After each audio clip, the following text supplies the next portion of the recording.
Our Podcast, a global conversation hosted by Alex Rezvan Viennet.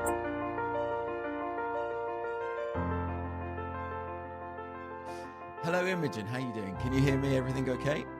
Hi, yes, I can. Great to hear you. Brilliant. Imogen, for those who don't know, you are the CEO and founder of Qudini. Why don't we start with the story? Because I think it's a really interesting story, and this whole series is about empowerment. I think your story sort of just shows, if you follow the path, you can be very successful in it. So it would be lovely if you could sort of give us an overview of how Qudini started. Great. Yeah. So I left university and I was kind of interested in setting up a business. So I went along to this hackathon, which was sponsored by O2. So for anyone who doesn't know what a hackathon is, it's an event where you kind of meet up with developers and ideas and designer people over a weekend, and you come up with an idea and kind of code a very basic prototype around the table. And you kind of pitched at the end of the event. So I went to a hackathon and came up with this idea for virtual queuing. So this concept that you can join a queue virtually from your phone and get updates about when it's your turn. So we actually won this hackathon for the most commercially viable idea. And as a result, we about Telefónica's accelerator space that they were building in London.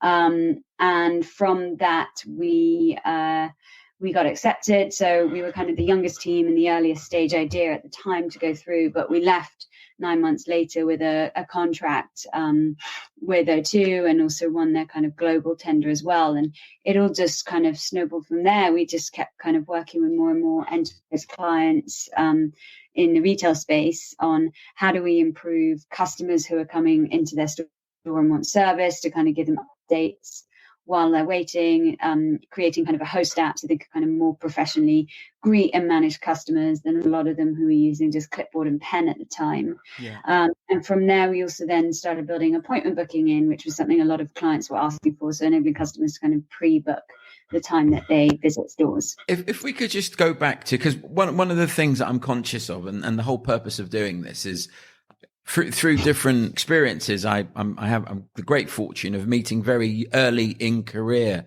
people, and obviously a lot of experienced professionals as well. So your mindset about that, I want to, I'd love to get into business or be an entrepreneur and have my own thing. How much of that, I mean, where did it come from? What was the spark for you that made you want to do this? Did you always feel that you could be the CEO and founder? Were you like on the playground, just you knew that you could be the CEO founder? What was the journey? Where did the belief come from? Oh, I don't know that one, actually. I wanted to initially go into advertising, and then I kind of was always one of the ideas people. Yeah.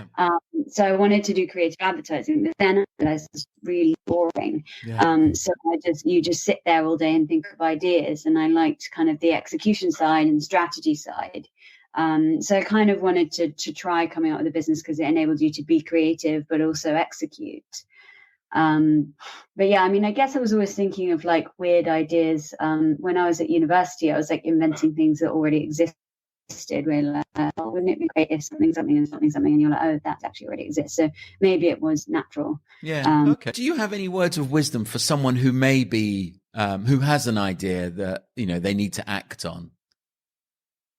Yeah, no, definitely. I mean, I think at like leaving university age or even instead of university, starting a business is one of the best routes you can go down in terms of if you want to learn skills, come up with ideas and execute things. And at that age, you can't really lose. Like you don't have any like kind of strong responsibilities. Yeah. So it's actually a really good time to start a business if that's something that you want to do. And I would just say, go for it. And I also think it's something that education providers should really look at, because when you have to figure stuff out for yourself, like for example, I couldn't really use Excel to start out with, and now I'm pretty advanced at it, all just from kind of searching online. It just shows that like the way education makes learning things is really boring, and actually it's really interesting to learn something when you have to practically apply it to your own ideas. Yeah. And I think most of people in business would say sometimes your success is the success of the people around you, the team, and how you build a team. I do know that you did have a co-founder with you but how have you got over that hurdle? Because, I don't know, for example, I can imagine people saying, yeah, but I don't have any coding friends. I can't code. And how did you get over that? Or how difficult was it to get over that element? Oh, well, I'm not over that. I have a co-founder who is our CTO. Yeah. So definitely for starting a tech company, I think that is pretty fundamental, having someone who understands tech and is as committed and as kind of has as much skin in the game as you do. Because I can imagine if you were kind of hiring a CTO and someone who's kind of leaves every 3 years, it would be a lot harder. Yeah. Having that knowledge is really key. There's lots of ways you can meet people. So, for example, there's kind of tech meetups. There's hackathons are a really good way to meet people, as well as I think for kind of young founders starting out, applying to something like an accelerator like Wira or Entrepreneur First, which actually helps kind of match people and fund businesses, is a really good way to start. Oh, wow. Cool. In terms of just moving on a little bit, in terms of going back to actually our first encounter, which was all about buy online, pick up in store and building efficiency. And that was 2013, I think. So you founded it in 2012, right? Qudini? Yes. Yeah. Yeah. Okay. So it's been going for a fair while. I mean, the evolution of buy online, pick up in store to virtual queue management. And I also saw on your website, you also have a sort of a proposition for luxury in terms of appointment booking as well. Mm-hmm. For people who sort of maybe don't know the area or don't understand the friction or the challenges specifically during COVID, can you just talk about the problem and then potentially how you've sort of tackled solving those problems?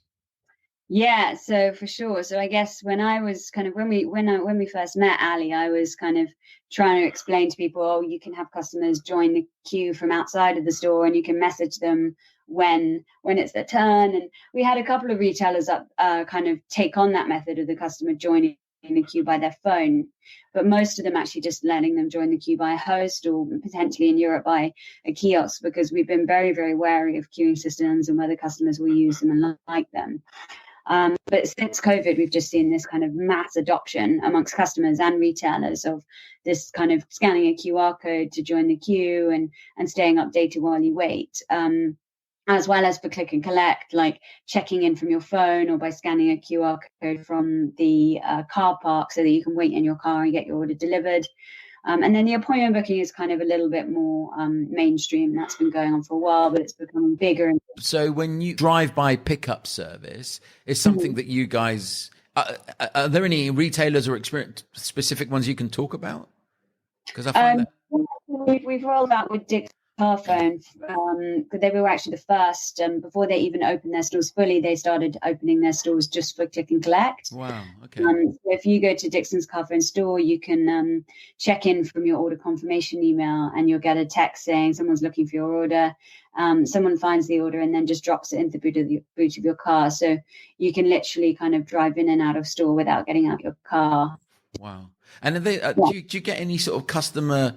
Do you get any stats on, I don't know, the improvement on customer journey, or how do you measure the success of these initiatives? Yeah, so I guess for click and collect, it's more about kind of loyalty and getting them to come back to your omni-channel, whether that's store or online. Yeah. And we've definitely seen kind of increases in loyalty and amazing feedback from customers saying, like, we'll definitely use the service again. They've tweeted about it online, for example. Some of the best ones we've seen are with the queuing and appointment booking for in-store entry or in-store services. Yeah. Where we've reduced some of our clients' walkouts rates by 62%. Wow.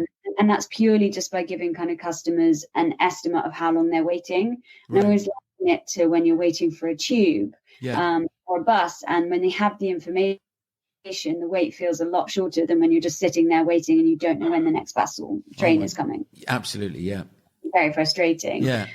So it's that, and then we've helped one retailer to increase average spend by 33%, just because of the better customer experience, and a lot of our clients are also seeing kind of a 10% store conversion increase through queuing and appointments, because they're giving better service to them, and customers are more likely to. And is that specifically during COVID, or was that pre-COVID? That was pre-COVID. During COVID, it's been pretty much the same, like much higher retention.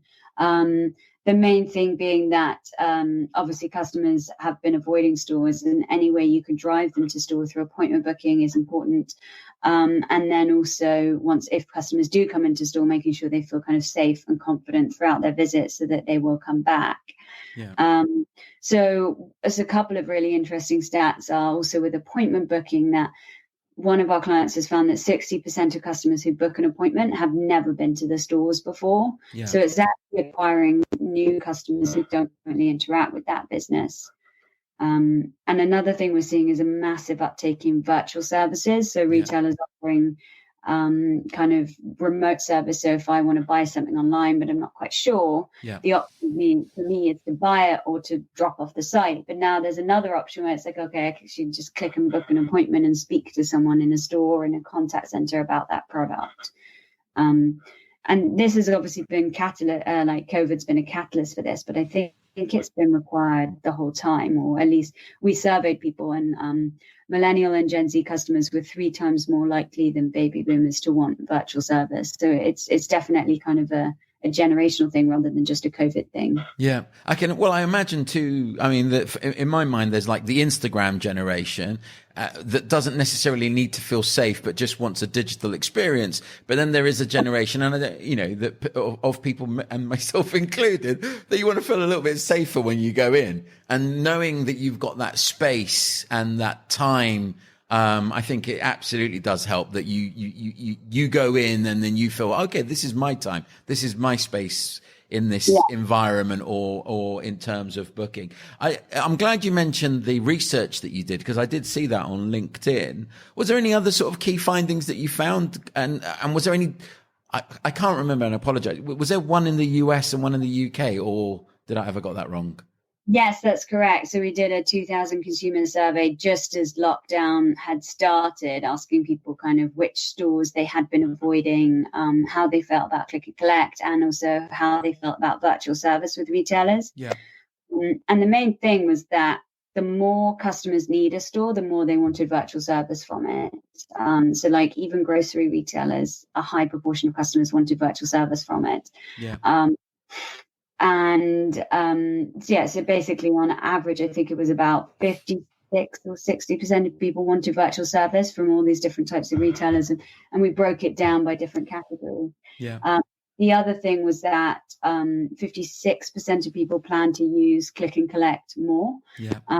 So even kind of amongst the baby boomers, where only kind of 7% will use it frequently outside of COVID. Right. About 56% were saying that they would be more likely to use it during COVID.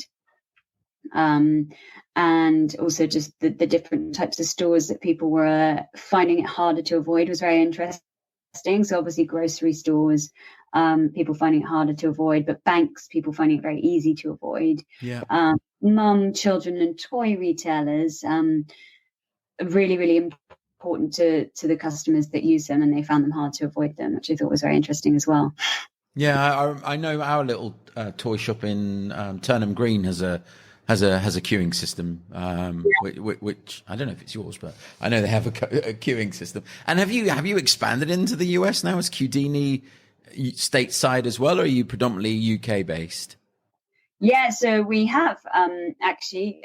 So we're working with a number of retailers across their US stores, because we're working now with a lot of kind of big global brands. So we have the system hosted and translated into all sorts of different parts of the world, like Korea, Japan, all over Europe as well. So that's very exciting. Let's just bring it back into again in terms of the journey that you have gone on as a person. So how do you feel now, almost 10 years down the line, and the next 10 years or 5 years? Where would you like to be? Well, I guess I'm probably only really thinking kind of 2 years ahead every year, every couple of years. You always kind of have like your big kind of 2 to 3 year growth plan. Yeah.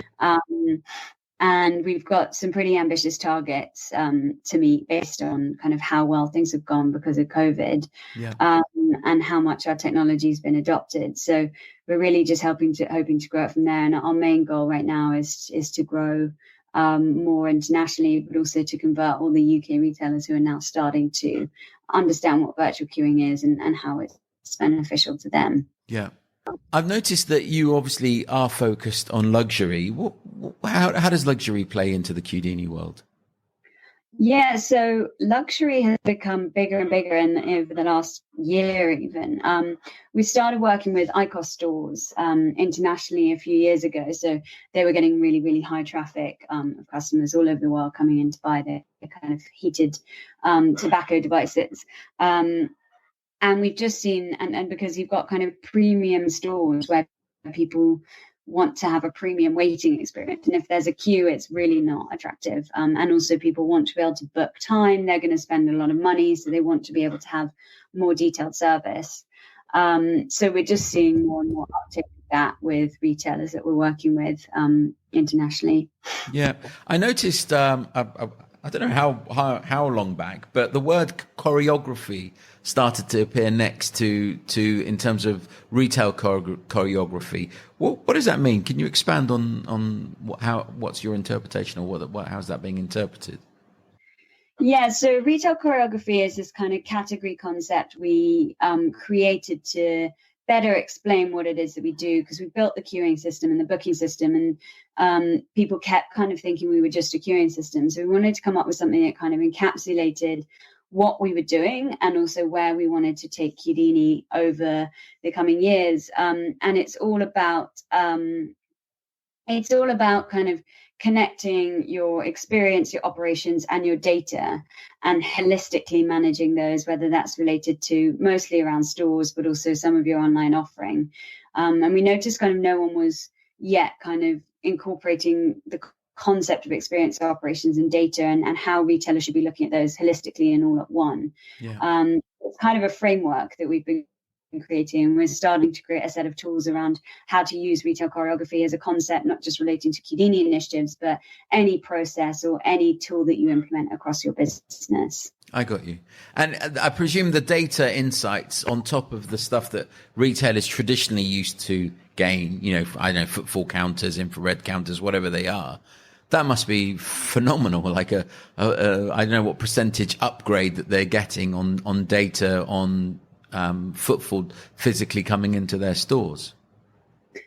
Yeah, so because obviously retailers, a lot of them will have footfall and they have sales, but what is happening between the door and the till is not very well known. So we help to bridge that gap by showing things like how long customers are waiting, who's speaking to them, and how long that service is taking. What are the outcomes? What's the survey feedback? If they've booked an appointment, whereabouts in the country did they book their appointment from? So we can give retailers a lot more insight. Yeah. If we just step away from the business and go back to your role as a CEO, this has been a really tough time for everyone, and I put my hand up for myself as well. And it feels like, when you heard about this news of work from home again, you're thinking, oh my God, are we getting ready for another lockdown? How has it been managing a team through this? Was there, how did the Qudini team manage, and were there any tips and tricks for keeping morale up during this time? So I think one thing was that we've always been set up for virtual working because we've always been quite flexible. Yeah. Whereas I've had some friends at companies and they just weren't set up for virtual working, and that was a huge change. Yeah. But it's definitely hard to kind of keep up morale. Like, I think my biggest concern is that you don't know when someone's unhappy. That you can't just see, you can't get those visual cues that you would get in an office. So it's all about kind of just calling people. We implemented daily stand-up. So every morning, kind of our sales and marketing team will connect, and the development team will have a separate call. Yeah. And actually, we've found that we've been able to do this a lot more regularly than when we were in the office, and you've got people kind of there but not there. And as well as kind of on Monday, we do an all hands meeting on Zoom. And then on Friday, we do kind of a what did we achieve this week and drinks. And we've also started to send people kind of little gifts when we win deals, just so they kind of feel kind of loved and also rewarded for all the hard work they're doing. Yeah. I think the main thing for us, though, is we've just been so busy, and that's been really, really kind of motivating for everyone, although definitely tiring. Yeah. It's also been so exciting. How do you, I mean, with the COVID research that you did and just sort of looking at the generic retail market, specifically in the UK, well, what's your view on or what are you seeing in terms of the indications? Are we, because there's been this whole view of a bounce back. People will just go back to their behaviors, which I think happened over the summer, June, July, August. But do you have any views on, the future of, I say the future, the next 6 to 12 months, and how you think specifically coming up to Christmas, if we maintain this trajectory of not full lockdown, but partial lockdown, how do you see it? Do you have a view? Well, I can talk about how some of our clients are seeing it, which has kind of informed the way that I see it, is that I guess like a lot of businesses will be putting in these new systems and processes to manage customers and to improve experience. I think kind of things like the masks and the hand sanitizers will disappear. Yeah. When if the pandemic ever ends. Yeah. But I think things like the processes of managing customers and some of those kind of methods should stay. And that's what some of our clients think. Like a lot of them had things like queuing and appointment booking on the roadmap already. Yeah. And COVID was really just a catalyst for it. I think the virtual services thing will also remain because our research showed that is something that customers want. So that will be really interesting to see how that transforms the world. And then from a kind of working perspective, a lot of business owners are talking about whether they just have kind of go fully remote and have one day a week in the office or a base, which to be honest, I was quite opposed to initially, but I'm coming around more and more to it just by seeing how effective people are. Yeah. When they don't have to travel. Obviously kind of it reduces pollution a bit, which is great. Yeah. And I don't know if you saw the stats that like premature babies had massively reduced this year. Oh, wow. No. Because people are just calmer and less stressed. And from my perspective, I 100% feel less stressed because you've got so many fewer kind of commitments and ways that you have to split your time, which I found very, very stressful, being like, should I go to this event or should I stay at my desk and work? What's going to be better for business? In terms of wrapping up and closing, any other words of wisdom that you would have for female founders or female CEOs that are just thinking about starting up, or shouldn't I? Yes, so I would say to other kind of female founders considering on they're doing, like, definitely do it. Like, the world needs more female founders. There's some interesting research showing like that female founders are significantly less likely to raise kind of money. I think they raise like 1% of VC funding. Yeah. And one of the big issues is like that there's more male companies, there's more kind of pattern recognition in the success of male companies. So we need more female founders to build businesses and sell them and make them so that there's kind of more money being invested into female businesses. I'd say definitely kind of ask, but don't be afraid to ask people for help. Like, everyone actually really does want to help out young founders, particularly female founders. And that's something really, really unique to be able to leverage when you're starting out. Please go for it because there's more of them.